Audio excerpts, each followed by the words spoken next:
Break के बाद आप सभी का स्वागत है सी न्यूज भारत में। नमस्कार, मैं हूं रत्ना। वक्त हो गया है राजस्थान बुलेटिन का। बात होगी बकानी की, जहां वंदना पब्लिक स्कूल में तुलसी पूजन कार्यक्रम आयोजित किया गया।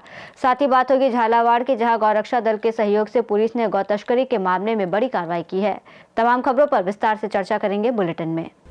झालावाड़ जिले के ग्राम बकानी की श्री योग वेदांत सेवा समिति द्वारा वंदना पब्लिक स्कूल में तुलसी पूजन कार्यक्रम आयोजित किया गया। कार्यक्रम में समिति सदस्य डॉक्टर मनोज सोनी और शशि मल्होत्रा ने विद्यार्थियों को तुलसी के धार्मिक, आध्यात्मिक, पर्यावरणीय और औषधीय महत्व के बारे में जानकारी दी और पूज्य बापूजी के वचनों के माध्यम से तुलसी की महिमा समझाई।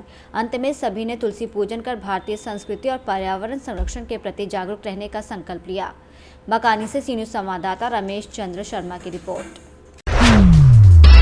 झालावाड़ जिले के गंगधार में मंगलवार रात पुलिस और गौरक्षा दल की संयुक्त कार्रवाई में गौ तस्करी का खुलासा हुआ।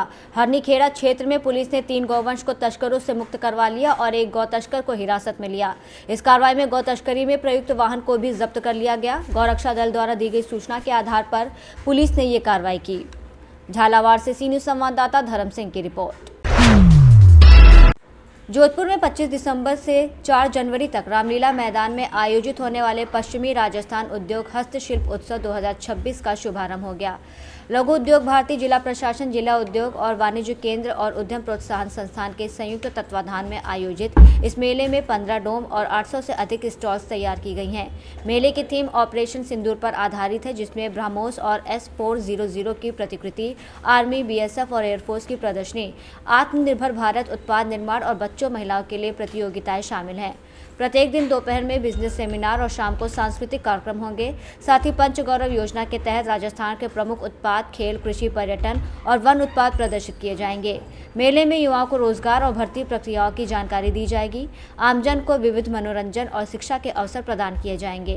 का 35वां संस्मरण कल 25 दिसंबर 2025 से 4 जनवरी 2026 तक आयोजित होने वाला है।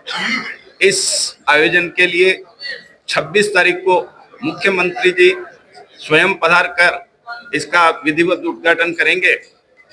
इस कार्यक्रम के अंतर्गत राज्य सरकार के विभिन्न विभागों के मंत्री भी शिरकत करने वाले हैं। समय समय पर उसकी जानकारी दी जाएगी। इसके अतिरिक्त इस आयोजन को पश्चिमी, इस बार जो थीम रखा गया है उसका ऑपरेशन सिंदूर का थीम रखा गया है और ये देश की सबसे बड़ी घटना पिछले दिनों में हुई थी, जिसमें भारतीय सेनाओं ने पाकिस्तान के आतंकवाद का मुंह तोड़ जवाब दिया था। उस बात को यहाँ पर चित्र रूप में, उस बात को लाइव स्वयं BSF, आर्मी और एयरफोर्स के अधिकारियों के द्वारा अपने मूवी के द्वारा अथवा अपने लाइव आर्म्स प्रदर्शन करके आम जन के बीच में इस विषय को ले जाने का प्रयास किया गया है। इस बार इस आयोजन के अंदर 800 स्टॉल बनाई गई है और करीब 15 स्टेट के अलग अलग आर्टिजन्स इसके अंदर पार्टिसिपेट कर रहे हैं। और सबसे विशेष इस बार पंच गौरव का एक डोम बनाया गया है, जिसमें राजस्थान सरकार की ये महत्वपूर्ण योजना है और सभी 41 जिलों से इसमें प्रतिनिधित्व होने वाला है। विभिन्न प्रकार की सेमिनार्स उद्योगों के एवं व्यापार की समस्याओं के लिए, उद्योगों और व्यापार के विकास के लिए आयोजित की जाने वाली है। बच्चों और महिलाओं के लिए कई प्रतियोगिताओं का आयोजन और रात्रिकालीन कार्यक्रम, सांस्कृतिक कार्यक्रम भी देशभक्ति से ओतप्रोत इस दौरान होने वाले हैं। कई तरह के लाइव उत्पाद भी इस मेले के दौरान लगाए जाएंगे, जो हमारे युवाओं को उद्यमिता को विकसित करने में सहयोगी होंगे। इस मेले के अंतर्गत जो केंद्र सरकार की योजनाएं हैं, राज्य सरकार की योजनाएं हैं, जो स्टार्टअप्स को बढ़ाने के लिए, युवाओं को आत्मनिर्भर बनाने के लिए, उनके ऊपर विभिन्न प्रकार की सेमिनार और जितने भी इंस्टीट्यूट्स हैं वे अपनी यहाँ पर स्टॉल लगाकर जानकारी देने वाले हैं। मैं आपके चैनल के माध्यम से समस्त जोधपुर वासियों को और पश्चिमी राजस्थान के समस्त आसपास के वासियों से आह्वान करता हूं कि अधिक से अधिक संख्या में इस मेले में पधारें और अपना ज्ञान वर्धन करें अपने रोजगार के लिए अवसर खोजें और इस मेले को सफल बनाएं। धन्यवाद। जोधपुर से सी न्यूज़ संवाददाता आनंद शर्मा की रिपोर्ट। बारां जिले में अवैध खनन और खनिजों के अवैध परिवहन के खिलाफ यातायात पुलिस ने सख्त कार्रवाई करते हुए राष्ट्रीय राजमार्ग 27 पर विशेष अभियान चलाया, जिसमें मिट्टी और पत्थर का अवैध परिवहन करते हुए 3 वाहनों को जब्त किया गया।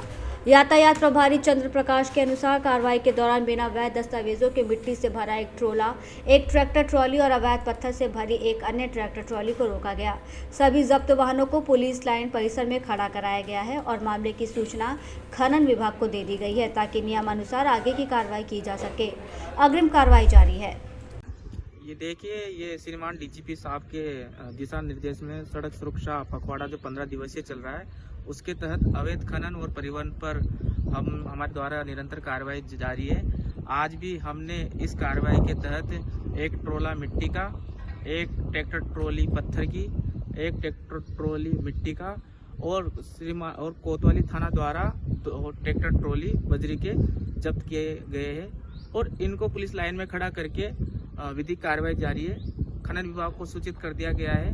आगे भी ये कार्रवाई जारी रहेगी और निरंतर जारी रहेगी। सर, ये कहाँ से पकड़े गए हैं? ये NH 12 NH 27 से पकड़े गए, जो हमें देखकर भग रहे थे। इनको डिटेन किया, डिटेन करने के बाद पीछा करके और इनको पुलिस लाइन में खड़ा करवाया गया है। सर, कितने ट्रैक्टर ट्रॉली है और ट्रोले हैं सर?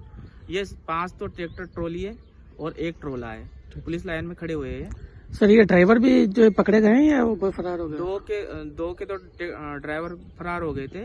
बाकी के जो पकड़े गए उनके ड्राइविंग लाइसेंस वगैरह, गाड़ियों के कागजात वगैरह चेक किए गए और उस हिसाब से जो सही होगा उस हिसाब से कार्रवाई जारी रहेगी। सर, किधर से किधर की ओर जा रहे थे? ये इधर पनोरमा फूसरा से इधर की तरफ जा रहे थे, अटू रोड की तरफ। ठीक है सर।